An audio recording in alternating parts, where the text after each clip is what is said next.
ما تخافش من الكورس صعب. لو انت في المنتور هتقدر، يعني احنا اتقالت اكتر من مره. انت، انا بكلم نجا وشيرين هم معايا. انتوا عارفين مثلا رامي حضر الكورس 3 مرات، حضر في الدفعه الاولى والدفعه الثانيه والدفعه الثالثه. ليه؟ لان انت لما بتخش المنتور من حقك تحضر الكورس اللي انت خدته اكتر من مره، وبالتالي كل اللي دخل المنتور بيقدر يحضر الكورس. فانت لو وقعت حاجات هتقدر تحضره في المره الثانيه، وقعت حاجات هتقدر تحضره في المره الثالثه، وهكذا.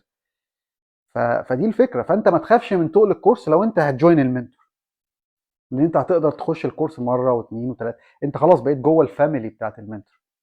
تمام.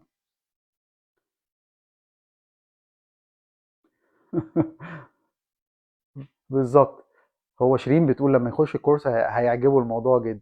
ما هو ده. بص، هو دي الفكره. الفكره كلها تاني ان انا بحاول بس الناس تدخل، وبعد ما تدخل ابتدي بقى ايه، ان انت فعلا يعجبك الموضوع واكتر، وهكذا. عشان كده بقول هدفي تاني ان انا ازاي اوصل للنتيجه. النتيجه ايه؟ ان الناس اصلا تتعلم.